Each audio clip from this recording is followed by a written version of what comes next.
Buenos días, buenas tardes, buenas noches, de donde sea que nos estés escuchando. Sí, hoy no hay Pinzón, no hay Colorado. Les dio gripe aviar. No, mentira. Eso está en 2006. En fin, hoy me toca presentar a mí, porque en este episodio no habrá segmento de noticias. No hay texto. Pero mis dos camaradas se juntaron con un brillante politólogo para analizar el discurso de una de las caras más reconocidas de los libertarios. Me despido y disfruten de la entrevista. Esperamos sus comentarios y nos veremos la próxima semana nuevamente retomando con el segmento normal de noticias.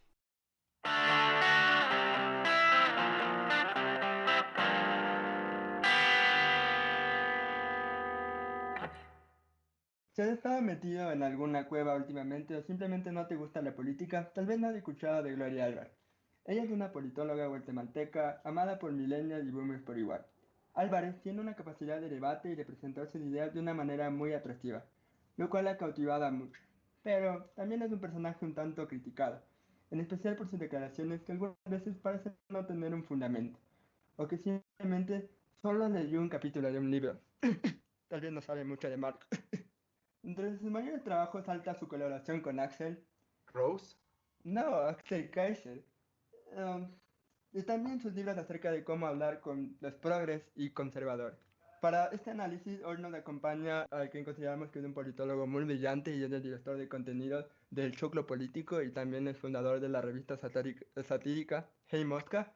Carlos Cabrera, por favor, preséntate con nuestra audiencia.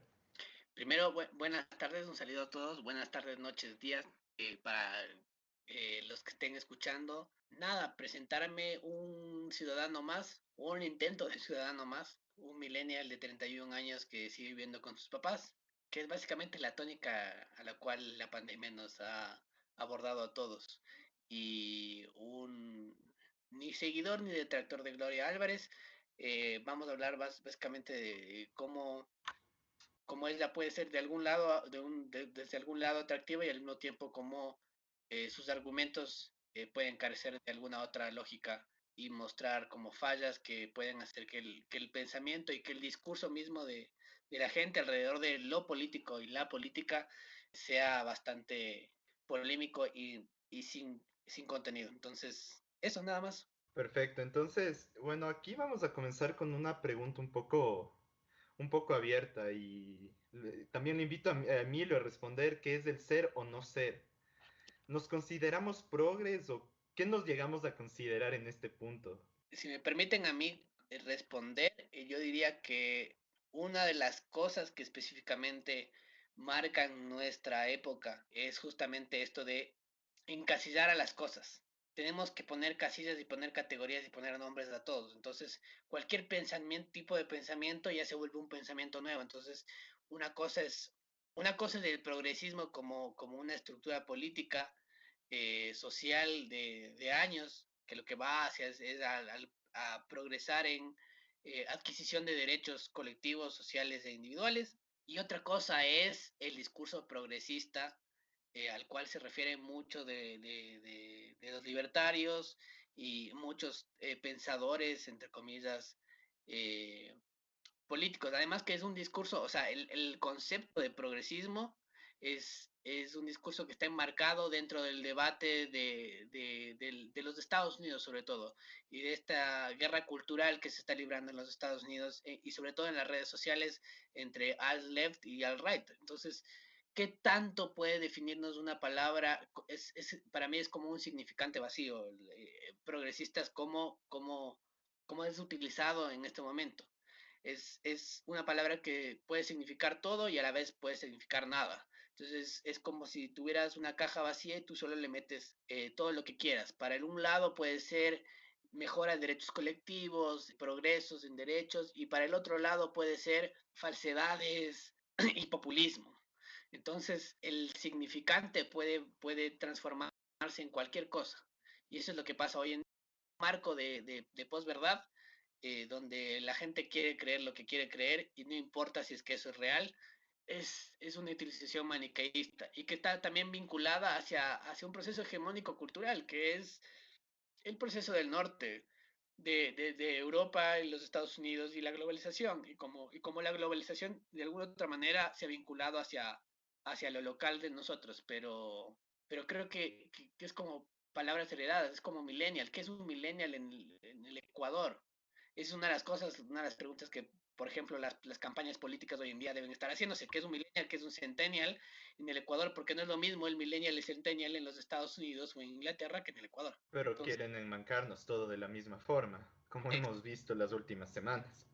eso es como el rasgo epocal es justamente eso, la necesidad intrínseca de, o sea, como una pulsión de necesidad de categorizar todo. O sea, si me tiro un pedo del lado izquierdo, el pedo tiene que ser de tal forma y tiene tal categoría y puede tomar tal agencia. Entonces, es eso y mucho de la cultura de identidad y lo que critican sobre el progresismo va hacia ese lado. Es como el próximo año, ¿qué categoría van a inventar después del GLTBI Plus? Es como, ¿qué categoría más de relaciones sexuales o relaciones amorosas puede existir?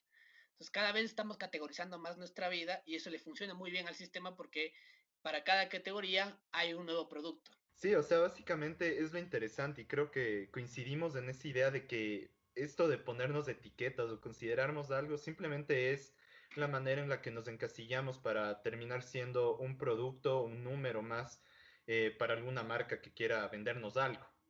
Eso es lo que ha sucedido con muchas marcas y de hecho por ahí se pudiera entender una crítica. Y bueno, eso es tal vez adelantarnos un poco, esta crítica que podemos ir haciéndole este tema del progresismo, a cómo se está vendiendo el LGTBI, porque tal vez mucha gente dice que es y es más o menos en lo que cae en pensadores como Axel Kaiser, es en lo que cae Gloria Álvarez, de enmarcarles todos como progresistas, como izquierda, y no sé qué tanto tiene de izquierda volverse un producto para una marca. Supongo que es de las cosas que tal vez se pueden discutir más y se puede comenzar a criticar a ese discurso que trata de unificar todos los pensamientos en una caja, como lo acabas de mencionar. Y tú, Emilio, más o menos, ¿qué pensarías de esto? ¿Qué te consideras? Yo creo que Carlos no lo puede definir mejor. Sí, yo sí, obviamente me identifico con muchas causas del progresismo porque obviamente soy una persona con discapacidad que ha luchado toda su vida, que muchas veces ha visto sus derechos atropellados por autoridades, pero sí es verdad que la sociedad por lo general quiere tendernos en una caja para que explicarnos y para que el sistema siga funcionando como es. Así que creo que Carlos lo definió perfecto y a la final es solo una parte de nuestra identidad, que el progresismo lo podemos considerar progres, pero José puede pensar el progres de una forma, y yo de otra forma y Carlos de otra forma.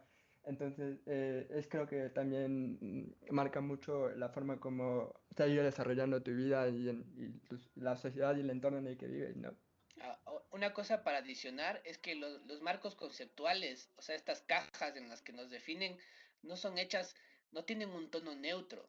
O sea, lo que hay que entender es que el lenguaje no es neutro, es algo que está utilizado y que está atravesado por el poder y por relaciones de poder. Entonces, hay una configuración de poder detrás que hace que estas palabras, que estos marcos se reconozcan y puedan disputar la hegemonía del sentido cultural, la hegemonía del sentido común. Entonces, para mucha gente, por ejemplo, hablando del término populista, el populismo es una categoría que está vinculado hacia algo negativo, hacia falta de institucionalidad y hacia falta de procesos, que tiene que ver con el populacho y que tiene que ver con una utilización maniquea del discurso político. Pero históricamente el populismo no es eso. Entonces, lo que pasa es que ahí viene la importancia de entender que el lenguaje dictamina también nuestra realidad. El lenguaje es el filtro por el cual nosotros entendemos cómo nos relacionamos con el mundo y cómo nos relacionamos con los otros. Justamente por eso es importante poder entender que estas palabras no son neutras y tienen una carga política bastante fuerte. Sí, y Entonces, creo que sobre el tema del populismo, sí, es una palabra, como tú mencionas, que se ha construido desde un marco un poco representando esa falta de institucionalidad, por así decirlo, algo un poco más informal. Pero históricamente la Clau, no sé si lo pronuncié bien, ahí me pueden corregir, lo acuña como la forma en la que las masas históricamente excluidas tienen inserción dentro de este papel político hasta cierto punto. Entonces, eso más que nada como agregar un poco en contexto a lo que nos referimos cuando decimos que muchas veces tergiversamos ciertos significados y muchas veces ese lenguaje comienza a dictar algo que probablemente no representaba lo que realmente se buscaba. Así es, nos hemos alargado un poquito con la introducción, pero ahora sí nos vamos a adentrar en el personaje, en nuestra libertaria favorita. Y quiero empezar analizando su frase más famosa, que ella dice que los socialistas aman tanto a los pobres que los multiplican. ¿De verdad hay evidencia empírica de esto, Carlos? La verdad es que no. Lo primero es que hablemos un poco de Gloria Álvarez y lleguemos después hacia justamente a la frase, porque la frase demuestra básicamente lo que iba a decir sobre Gloria Álvarez. Gloria Álvarez es una excelente comunicadora porque hace muy fácil entender los conceptos y tiene la capacidad de convencer a la gente. Ahora, sus argumentos son teleológicos, lo cual significa que intentan explicar todo mientras, o sea, la explicación intenta ser completamente universal. Es como la explicación del Génesis sobre la creación del mundo. Podemos decir que es como una divulgadora política, como una divulgación científica hasta cierto punto de una idea política. Ella utiliza el capital cultural que le da el tener un título de politóloga para justificar ciertos argumentos teológicos que no, que sobre todo lo primero que son ahistóricos. Entonces, filtran o ciertos particularismos de los populismos, sobre todo en ciertos libros donde hablan del populismo, mezclan populismo con socialismo, con otras cosas. Que son procesos políticos, son ciclos políticos diferentes.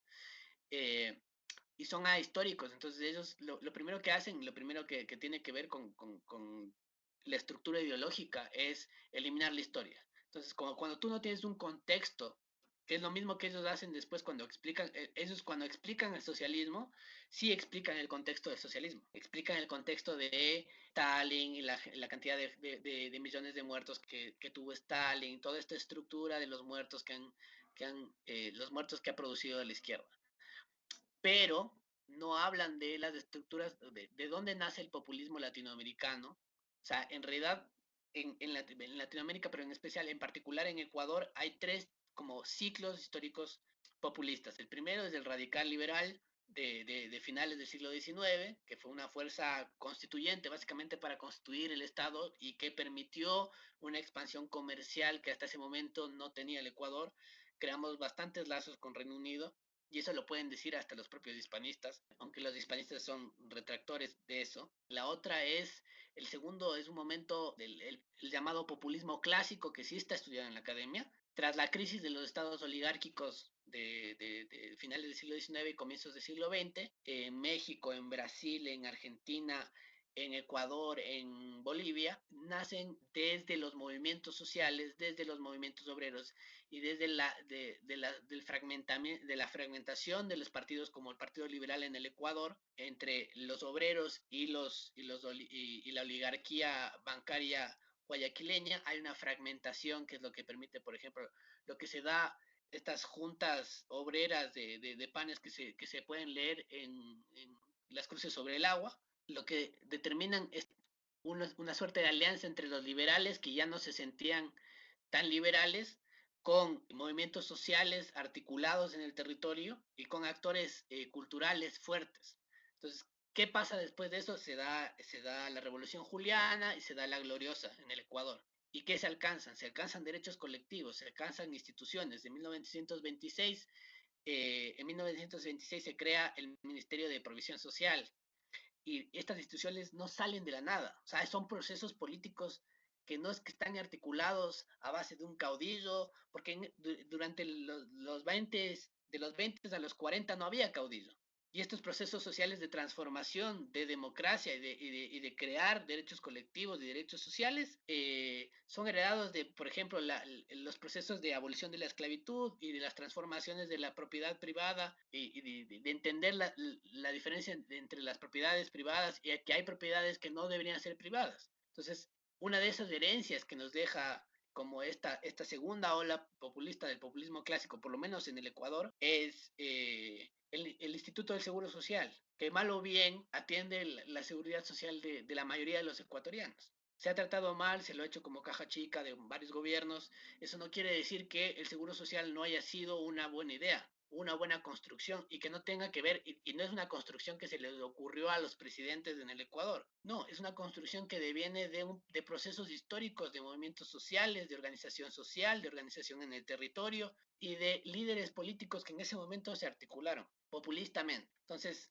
hay procesos, y eso para dar un solo proceso populista en el Ecuador. Y el tercer proceso populista es el giro antineoliberal que conocemos con el correísmo y los 10 años. Entonces, lo que hace Gloria Álvarez es básicamente anular todo lo que les acabo de contar ahorita. Ella cuenta una historia muy fácil de recordar, donde una historia maniquea, una historia que presenta un falso dualismo entre los izquierdistas malos y populistas que empobrecen a la gente versus los empresarios buenos que quieren progresar y a los cuales no les dejan progresar para que todos podamos tener una mejor vida. Entonces, ella obvia todos esos procesos sociales que son fáciles de obviar porque son difíciles de contar, no son fáciles de contar, y esos procesos sociales, al obviar esos procesos sociales, obvian ciertas conclusiones, como todo lo que les acabo de contar, como por ejemplo el que tengamos un 13º y un 14º sueldo, tiene que ver con las luchas populares, tiene que ver con una articulación populista. Todo esto queda de lado en la presentación de Gloria Álvarez porque ella, como les dije, presenta ese falso dualismo entre buenos y malos. Entonces los populistas son malos y los institucionalistas o los liberales o los libertarios son buenos porque intentan llegar al bienestar de todas las personas a través del individuo.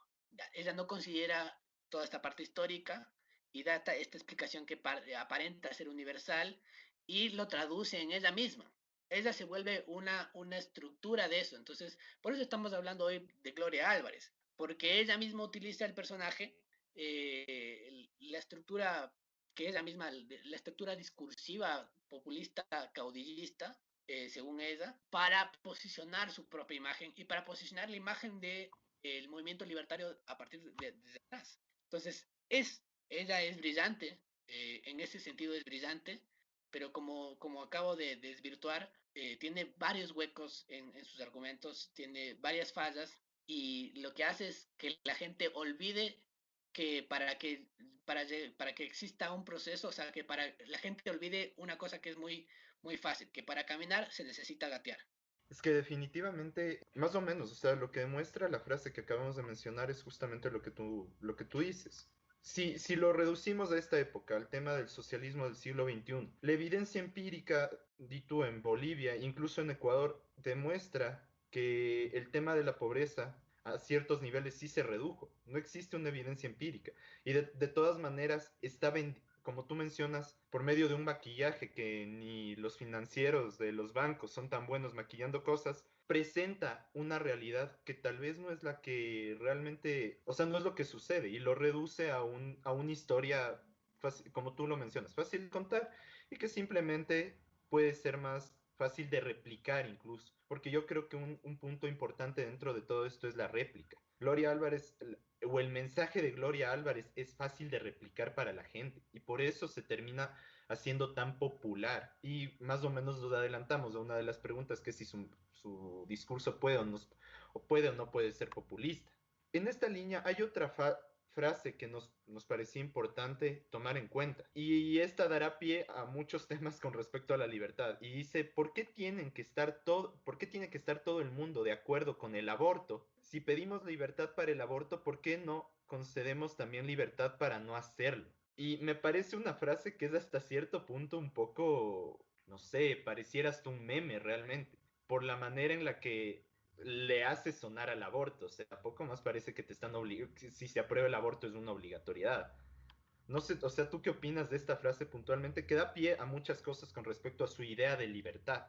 Básicamente tienen una visión deformada de la idea de libertad, porque el liberal lo que busca es que el individuo tenga agencia por sí mismo, pero esa agencia por sí mismo viene dada de una condición previa. Esa condición previa es la igualdad ante la ley. Y justamente el liberalismo entiende, el liberalismo social sobre todo, entiende que no puede haber igualdad ante la ley, igualdad formal ante la ley de manera concreta, si es que hay ciertas estructuras, ciertas características materiales que no permiten esa igualdad, o sea, que no permiten el ejercicio de esa igualdad formal. Y por eso se crean estructuras institucionales que prevean que se pueda dar una igualdad de oportunidades, que es básicamente el discurso liberal, igualdad de oportunidades.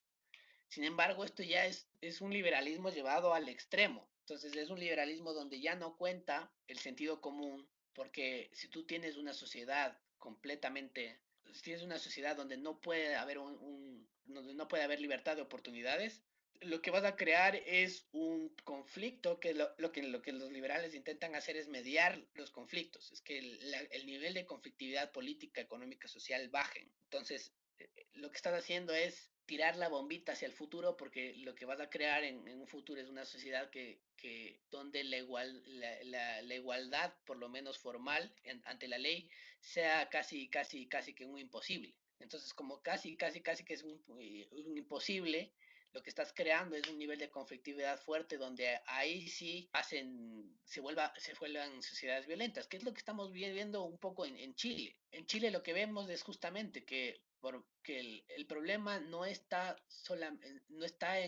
y es lo que piensan justamente ellos y esa es la contradicción, porque ellos estaban en contra de que de que se reforme la Constitución.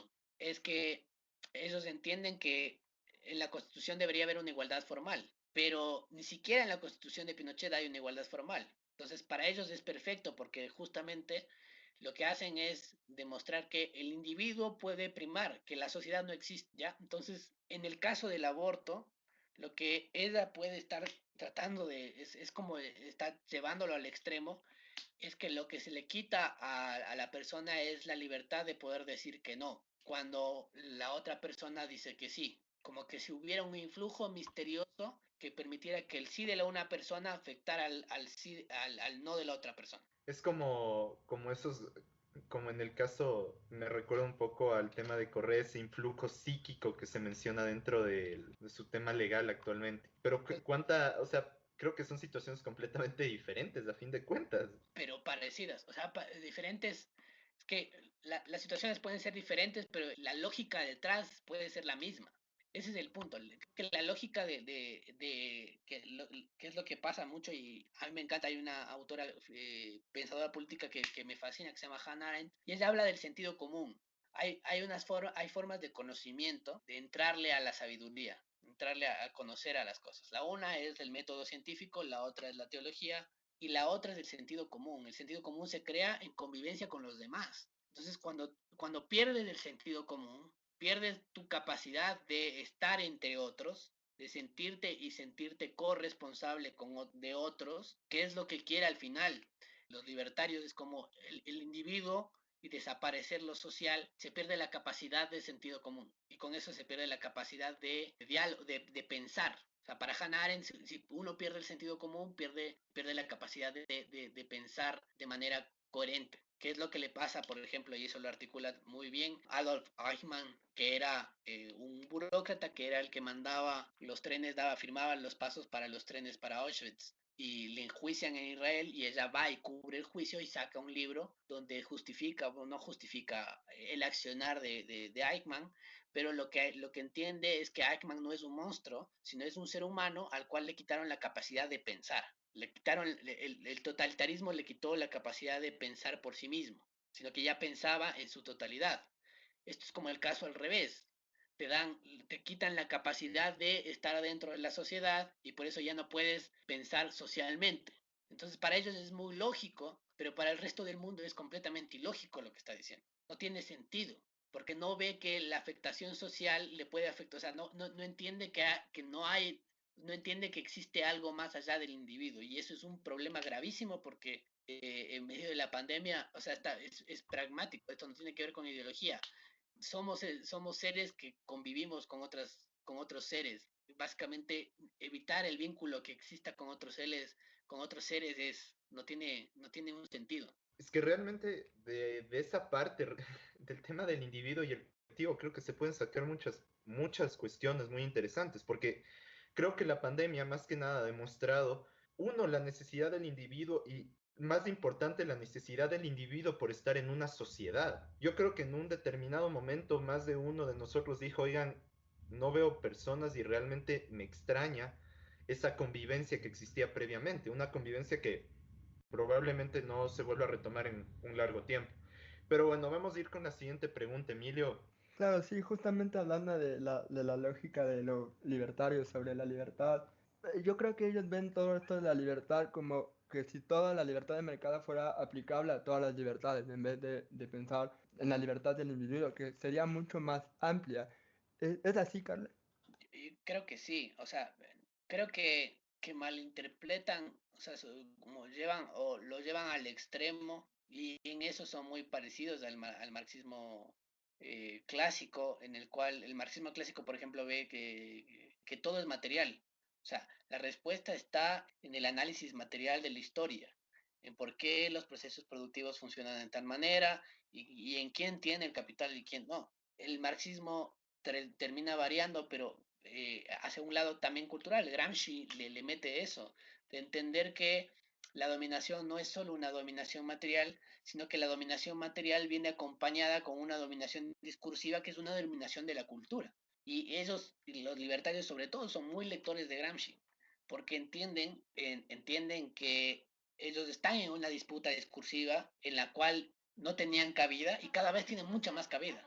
Entonces, ellos lo que hacen es entender la libertad económica por sobre todas las cosas, la libertad de la propiedad por sobre todas las cosas, pero sobre todo anulando el otro tipo de libertades. Y eso es lo que el error principal de la izquierda es no asumir que la estructura de la izquierda originalmente tiene que ver con la libertad política. Ellos anulan, los libertarios intentan anular el ejercicio de la política porque el ejercicio de la política es el ejercicio de la soberanía, es el ejercicio de la soberanía colectiva, de la soberanía popular. Por eso les fastidia tanto el populismo, porque el populismo crea instituciones, como lo dije en el comentario inicial, donde hablé de, por ejemplo, la creación del Ministerio de Provisión Social. Entonces, hay una creación de instituciones, pero esas instituciones no son válidas para ellos. Lo único que quieren es el beneficio personal, pero lo que no entienden es que no pueden ser realmente libres si no conviven dentro de una sociedad política. Creo que, por ejemplo, les falta leer mucho a Hannah Arendt y entender que la libertad tiene que ver con la capacidad de poder vivir en conjunto y que tiene que ver con la capacidad, con el milagro de la vida. Entonces tiene que ver, la libertad es relacional, es algo que intrínsecamente, ontológicamente relacional. Y ellos intentan anular esa relación y sacarla hacia el lado económico. Es como un llevado a extremo del lado económico. Sí. Es que eso es justo lo más, es que, perdón por interrumpirte, pero es que justamente ahí está lo tan interesante que podemos encontrar. Cuando tú escuchas un discurso específicamente de Gloria Álvarez, le preguntan, ¿tú eres de izquierda y de derecha? Ella menciona, a mi criterio, de manera correcta y acertada, que existe una cantidad de matices que no te permite estar en un lado o en otro. En eso estoy de acuerdo, pero luego ella procede a decir que está de acuerdo con la derecha en el sentido de la libertad económica que tú mencionas y con la libertad, y aquí es donde se vuelve muy contradictorio hasta cierto punto con lo que menciona previamente, con la libertad del individuo de hacer lo que el individuo hace. Y justamente creo que ahí es donde también encontramos una de las contradicciones más grandes. Hace un momento recién discutíamos que Gloria Álvarez no estaba muy de acuerdo con la libertad para el aborto, que tal vez se debería ver como una libertad individual hasta cierto punto, pero resulta que hay libertades individuales aceptables y otras que probablemente, como tú mencionas, no le convienen. Y o sea, es muy interesante este aspecto. O sea, cómo pudiéramos ir enmarcando esta libertad que ella busca y cómo puede ser tan contradictoria en estos momentos? Creo que lo que, o sea, lo que se puede analizar es que su contradicción con su estrategia comunicacional que con su lectura ideológica. Creo que sus posiciones responden más a momentos estratégicos y coyunturales de la organización de los libertarios y de cómo los libertarios entendieron desde hace unos 15 20 años y han venido trabajando esto en creación de think tanks y han analizado cómo funciona la cultura, han analizado a los textos marxistas, han analizado, se han concentrado en crear una narrativa específica que les otorgue en un futuro, en generaciones próximas, que son las generaciones actuales, les otorgue seguidores. Entonces ellos están trabajando a largo plazo. Ellos lo que quieren es fomentar este tipo de discurso. Entonces, creo que en ese sentido no hay que tomarle tan a pie juntillas lo que ella dice, porque lo dice en un video puede decirte una cosa, en otro video puede decirte otra cosa. Además, responden a momentos coyunturales y comunicacionales, que es la creación de las redes sociales. O sea, Gloria Álvarez no existiría si no hubiera redes sociales. El video que vi de Gloria Álvarez debe haber sido hace unos 8 o 9 años, que salió en un congreso en España diciendo que, no me acuerdo qué decía, y decían como esta es la juventud. Pero lo que nadie sabe es que Gloria Álvarez venía trabajando, o sea, a Gloria Álvarez los libertarios la venían trabajando desde hace mucho tiempo. Entonces, ¿qué es lo que hacen los libertarios? Es justamente crear este tipo de prototipos de personas que pueden crear legitimidad y crear cámaras de eco de su discurso y de la estructura misma de su discurso. Entonces, a ellos no les interesa, no les importa si son contradictorios o no. ¿A quién le importa si eres contradictorio o no cuando vives en un mundo de posverdad y Donald Trump es presidente de los Estados Unidos? Aunque sea astenero, pero fue presidente durante 4 años. Era. Y casi gana de nuevo. Si no fuera por la firmado, seguro, y no lo digo yo, lo dicen casi todos los consultores políticos, es que Donald Trump llegaba a su segundo término. Si no fuera por el mal manejo de la pandemia y por un error táctico estratégico de adelantarse al fraude y decir un mes y medio antes en el debate presidencial que iba a haber fraude y que la gente no vote por mail, perdió la elección. Son dos momentos estratégicos. Pero fuera de eso, en realidad, no perdió nada, porque él va a seguir.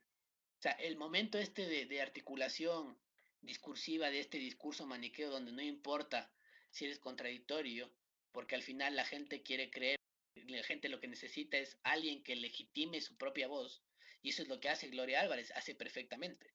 Gloria Álvarez en un momento, entra para legitimar voces en un momento anticorreístas que no se sentían identificados con algún partido. Pero que, por ejemplo, vino Gloria Álvarez la anterior elección, si no estoy mal, y habló sobre populismo y sobre republicanismo, y estuvo en UDLA y estuvo con Lazo.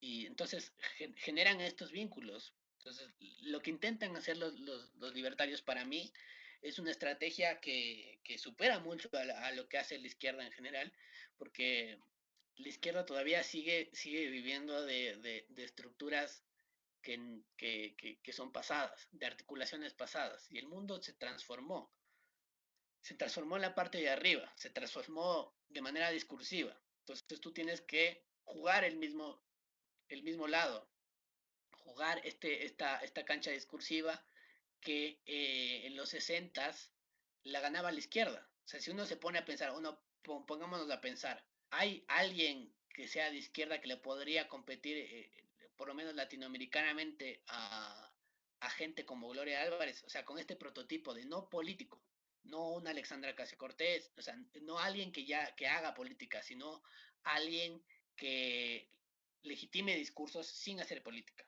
directamente. No existe. Si uno se pone a ver, la estructura cultural de la izquierda dejó de funcionar. Antes, en los 60s, en los 70s y en los 80s, teníamos la nueva trova, la gente cantaba canciones protesta. Hoy por hoy, ¿quién escribe canciones protesta? ¿Cuánta gente escucha canciones protesta? Entonces, ese es el punto. La izquierda debería, uno, entender que el debate tiene que darse sobre la libertad. O sea, al disputarle a la derecha la palabra, el concepto de libertad.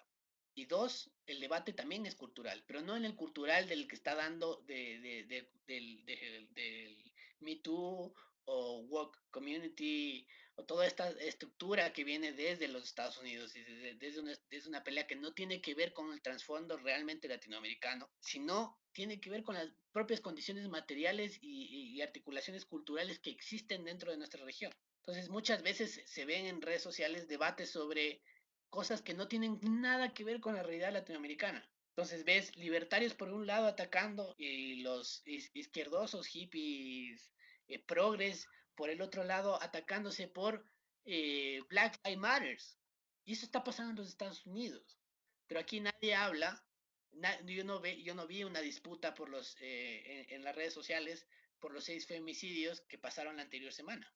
No, yo no vi una disputa por lo que pasa en la frontera norte por la minería ilegal y los procesos con el narcotráfico y lavado de activos. Las disputas discursivas de esto de la libertad y estos conceptos que parecen tan grandes están tan arriba y están tan posicionados en una estructura globalizada que olvidan los problemas y los conflictos locales. Entonces, el análisis que se hace sobre lo local está completamente distorsionado por lo que viene de la globalización y por los marcos conceptuales que vienen de la globalización. Ellos, los libertarios, aprovechan esta estructura, entienden muy bien, leen muy bien, hacen muy bien su trabajo para enmarcar el discurso y terminan ganando siempre. Es que justamente esto te iba a mencionar, ¿no te parece que traer a la luz este tipo de conflictos, este tipo de debates, entre comillas, que como tú mencionas, tal vez no son un tema de importancia para Latinoamérica, están llevándole al lugar, a su campo y comienzan a imitar el modus operandi de personajes como Ben Shapiro? Claro. Sí, ellos, con todo respeto, los libertarios latinoamericanos son como que una impresora, como que un copy-paste de muchas cosas que Ben Shapiro puso, por así decirlo, no sé, como que de moda, un tipo como rockstar que comenzaron a imitar a cada rato.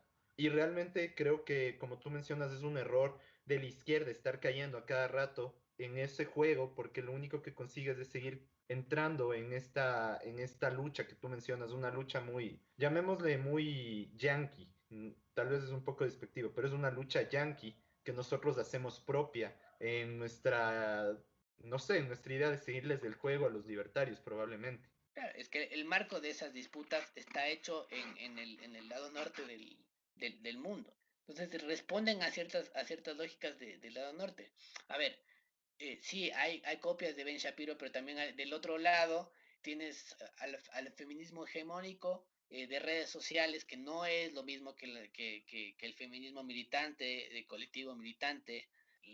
Las militantes tienen otras lógicas, pero igual lo que se discute, o sea, como la estructura de categorías, sigue siendo la misma. Entonces, cuando hablamos de patriarcado, ¿cuál es el patriarcado? ¿Cómo es el patriarcado en el Ecuador? El patriarcado tiene que ver, es el mismo patriarcado en los Estados Unidos y cómo funcionan los Estados Unidos como que el patriarcado que existe en Latinoamérica. Creo que no. Entonces, esas estructuras locales, o sea, lo que hay que combinar no es obviar y decir como, estos discursos vienen de Estados Unidos y no colonialismo y no.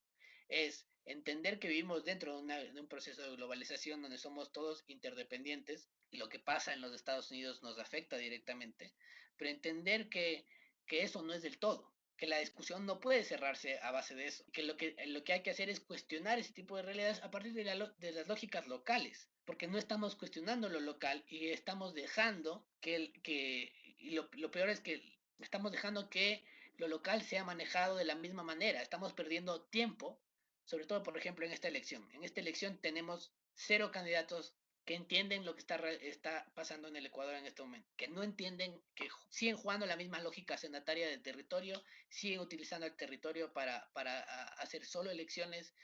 Aparentemente los mercados existen solo cada 4 años para que los candidatos vayan y les visiten. Es la misma lógica y son los mismos candidatos y es la misma estructura.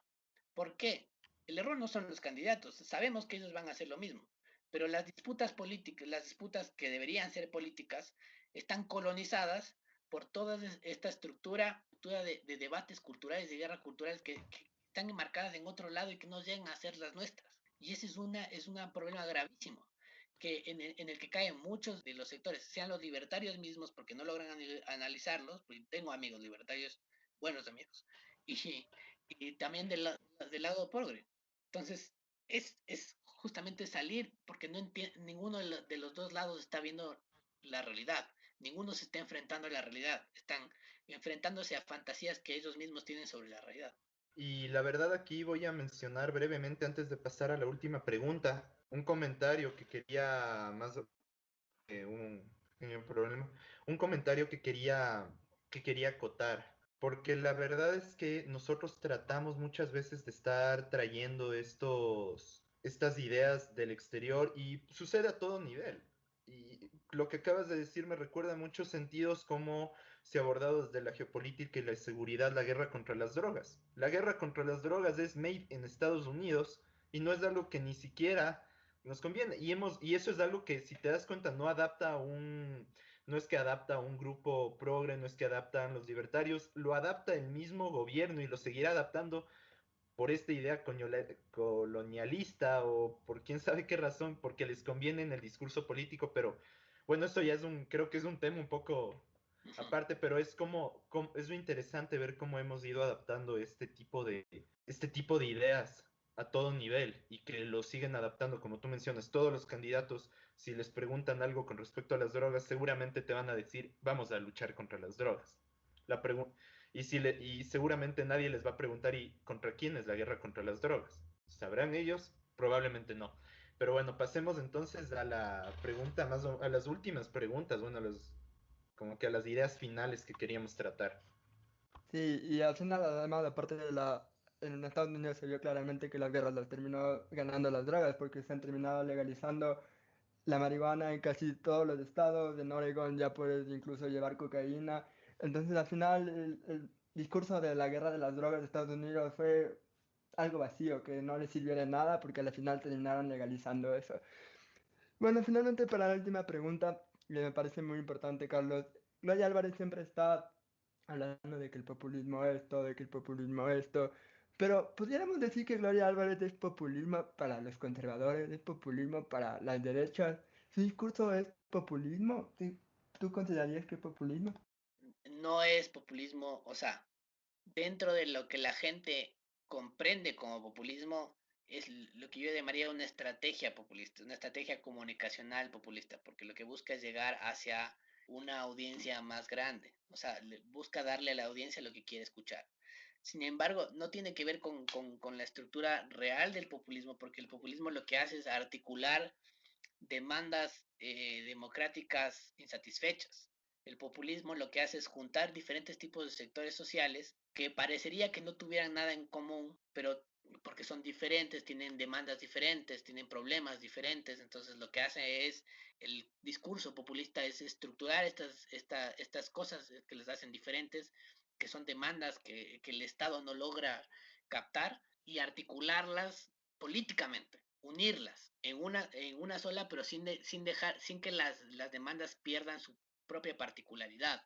Eso es el populismo. Por ejemplo, en el caso como la segunda ola populista clásica, lo que se articuló son diferentes sectores sociales en Latinoamérica que buscaban derechos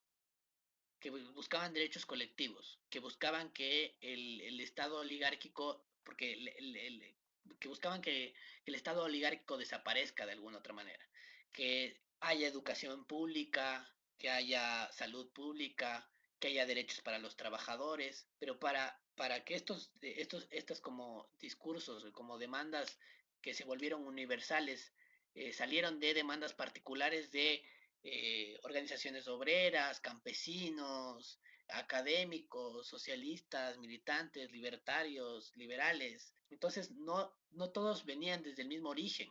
Y a eso se refiere el populismo. El populismo lo que hace es construir a partir de un significante vacío, a partir de un discurso, algo que una y estructure todos estos movimientos sociales. Por ejemplo, en el caso del correísmo, lo que hizo el correísmo es articular un hartazgo político, porque lo que se había caído era el sistema político. Recordemos, y es básicamente lo que está pasando un poco ahorita, sin que exista un momento populista. que para el 2005 la gente, cuando se cae Lucio Gutiérrez, el Congreso tenía menos del 2% de credibilidad.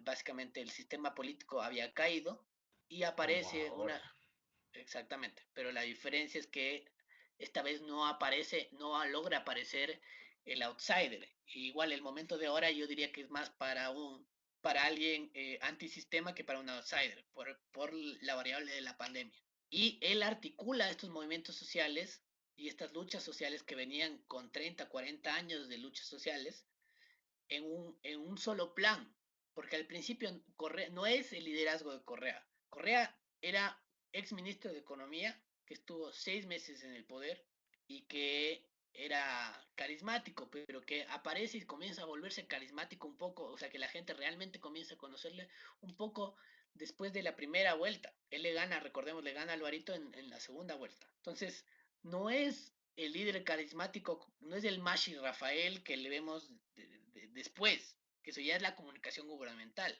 Él al principio era básicamente un desconocido. Era, para ponerlo así de simple, casi casi como Yacu Pérez ahora. Alguien así. Pero no, este no es del año de Yaku. Como tú Claro, dices, eso sí estoy de acuerdo. Como tú dices, creo que es un año más para alguien contrasistema que un outsider, como sería este caso de Yaku. igual Yaku está tratando de posicionarte como un antisistema. Por eso por eso la figura del payasito un poco de sus publicaciones en redes sociales.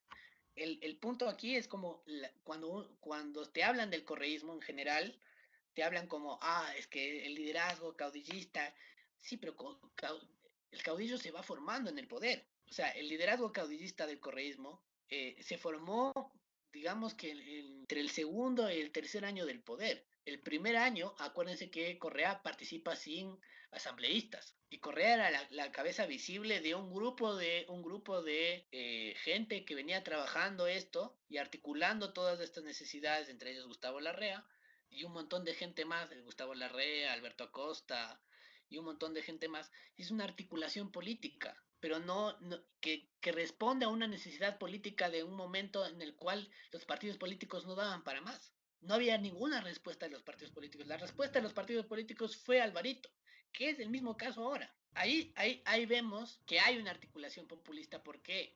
Porque hay una articulación de procesos históricos de reivindicación y derechos colectivos que determinan después en una constitución, que es la constitución del 2008. Ahora, que funcione o no funcione la constitución, que responda a ciertos intereses, que le Es funcione una mejor a Correa, discusión de eso es, otro, eso es de otro. otra cosa. Ajá. Pero lo que quiero mostrar con el caso de Correa es que no es una articulación que devino porque el líder apareció y apareció el líder y a partir de eso se formó la estructura correísta.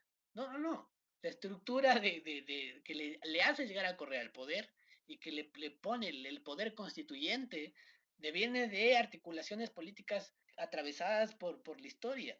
Y eso es lo que hace a Gloria Álvarez, es anular todo eso, porque lo que te dice son liderazgos caudillistas y nada más. Que aparecieron de un momento al otro y no tomen en cuenta, como tú mencionas, toda la formación histórica y todo lo que ha pasado. De hecho, creo que eso daría para una hora más de conversación, recordar todos los momentos que nos llevaron a la necesidad de que Correa apareciera, más allá de lo que haya sucedido después, como se menciona, o sea, hubo una construcción tan débil en lo político de tantos líderes que era, ¿cuántos presidentes tuvimos antes de Correa? Solo recordar eso ya nos debería dar una señal de lo frágil que estaba la imagen política en nuestro país y de lo frágil que está ahora. Estamos volviendo a reconstruir los mismos errores que cometimos previamente con cosas tan absurdas. Podemos ver estos pequeños detalles como, digamos, el viaje a la vicepresidenta, que en este momento lo único que está consiguiendo es debilitarle aún más la pobre imagen que tiene Moreno, y Moreno de alguna forma se está llevando a Lazo y Lazo solo se está enterrando, con lo cual, como tú mencionas, parece que la única respuesta aparente pudiera ser Alvarito una vez más. Yo creo que Yaku tiene potencial. Es un candidato que tiene un potencial. Es el que, para mí, el que mayor potencial tiene para ganar votos. O sea, creo que, por ejemplo, Arauz tiene una votación dura. Lazo tiene una votación dura que se dividiría un poco si es que le dejan participar a Alvarito, que no sabemos, eso no vamos a saber hasta finales de diciembre. Y Arauz tiene la posibilidad de crecer, pero el problema de Arauz es Arauz mismo. O sea, perdón, el problema de Yaku es Yaku mismo. el personaje es querible. El personaje de Yaku, o sea, la estrategia esta de posicionarse en redes y de mostrarse chistoso y que se puede cagar de risa del mismo, conecta con la gente, porque lo hace entretenido, lo hace, es como la figura del payaso, es un arquetipo de bufón. Tú te ríes con el bufón, pero no le puedes odiar al bufón. No hay forma de odiarle. Ahora, ¿cómo trasladas eso a una votación? ¿Cómo trasladas de ese voto blando a voto duro? Eso es lo complicado, ese es el trayecto complicado que tendría que hacer Yacu Pérez, y ese trayecto tendría que hacerlo con certezas. Lo que tiene que decir es qué quiere hacer. La gente lo que necesita saber es qué van a hacer. Porque, por ejemplo, ¿cuál es el error de Lazo? Lazo intenta posicionar diferentes personajes. Entonces, una semana es una cosa, la otra semana es otra cosa, la otra semana es otra cosa. Ya no te cree nadie. Y ese es el problema porque llevas haciendo 10 años campaña. Y Entonces, 10 como años cambiando de máscara, que es lo peor. exactamente. Entonces, si la gente no sabe quién eres, no va a votar por ti. Porque si tú no puedes definir quién eres, tu rival va a definir quién eres tú. Y ahí le ganan. Que definitivamente, y esto ya para cerrar, tú entonces en pocas no ves en este momento un candidato populista, pero reafirmando lo que es del populismo. Obviamente en este podcast hemos tratado de reivindicar la imagen del populismo, reivindicar lo que significa populismo, porque ha sido distorsionada y maltratada por estos amigos pensadores de derecha, pero tú ves algún candidato que pueda realmente hacer un cambio favorable o no, o sea, ¿tú cómo lo mirarías ya de cara a lo que son las elecciones? Mira, yo lo primero que haría es dejar de pensar un poco en el presidente y pensar en la Asamblea Nacional. Al final, en la que queda la soberanía popular es en la Asamblea Nacional, y la que representa a todos los ecuatorianos es la Asamblea Nacional. Y la discusión política ahí va a estar bien grave porque no va a haber alguien que pueda ampliar, tener una mayoría amplia. Y tras los cambios del código, las reformas del Código de Democracia, donde se cambió el método de elección de escaños de Hunt a Webster, lo que hicieron es que ahora ya no se pueda votar entre listas, sino votar por una lista. Y ese votar por una lista le favorece a Revolución Ciudadana, le favorece al Partido Social Cristiano, le favorece a Creo. Así de simple. Pero ahí hay que ver cuál es la coalición real, qué es lo que va a pasar ahí. Es eso por el un lado. Y lo interesante va a estar ahí, por ejemplo, qué va a pasar con el correísmo, porque el correísmo trajo nuevas figuras a la Asamblea Nacional, porque las reformas del Código de Democracia pusieron que un porcentaje tienen que ir jóvenes. Entonces, la gran mayoría de suplentes son jóvenes, gente muy, muy joven, y que están vinculados a procesos como el feminismo o como el ambientalismo, que son procesos contrarios a los procesos del correísmo clásico. Lo interesante ahí que vamos a ver la próxima asamblea es qué va a pasar dentro del correísmo. ¿Cómo van a responder cuando esas personas que son, por ejemplo, pro aborto, qué van a responder cuando el líder del partido diga que voten en contra del aborto? ¿Cómo van a hacer, cómo van a delimitar esos conflictos internos políticos? Que es más o menos lo que sucedió en Creo, por ahí decían las malas voces en el tema del aborto, que poco más y les votaban de los asambleístas, salían de ser Creo, en caso de votar a favor de la despenalización. Creo que Exacto. Creo que la Eso es lo revisión interesante. creo que la revisión que hemos hecho hoy ha estado realmente muy interesante y más que nada no sirve tal vez para formalizar una postura como tal, pero sirve mucho para tratar de abrir los ojos a lo que los discursos los discursos que nos venden muchas veces están tratando de expresar, que es lo importante y por eso te agradezco, Carlos, fue verdaderamente espectacular. No sé si hay algún tema que te gustaría alguna cosa que mencionar. No, creo que eso, que hay que buscar sobre todo el sentido común. O sea, no necesitas tener un PhD en ciencia política para darte cuenta de cómo están jugando contigo discursivamente. Y creo que prioritario hoy por hoy, sobre todo en medio de una crisis como la que estamos viviendo, volver al sentido común y que la gente entienda que su ser está en relación a otros, que el otro existe. Por más que no lo veamos, porque tenemos, por ejemplo, ahorita yo estoy hablando contra una pantalla, pero sé que estoy vinculándome con un montón de gente que va a escuchar esto. Justamente por eso tengo que tener sentido común, ¿ya? Entonces, no puedo, mis pensamientos tienen que estar dedicados tanto espacialmente como temporalmente a entender que convivo en un entorno, que vivo en un mundo y que respondo también en ese mundo. Entonces, eso, rescatar el sentido común, rescatar el pensamiento y rescatar sobre todo la escucha y el diálogo. No es lo mismo decir, ah, sí, que comenten todos, y la otra cosa es aceptar que hay diferentes posturas más allá de la que uno tiene y trabajar con esas diferentes posturas, involucrarse con esas diferentes posturas, entender y apoyar y leer y escuchar esas diferentes posturas, porque esa diversidad va a crear mejores tomas de decisiones, tanto personales, sociales como políticas. Eso básicamente. Perfecto, Carlos. Muchas gracias por haber venido al podcast. Como dijo José, ha sido un debate y una conversación muy interesante. Hemos empezado con Gloria Álvarez y hemos hasta haciendo un pequeño análisis en camino a las elecciones.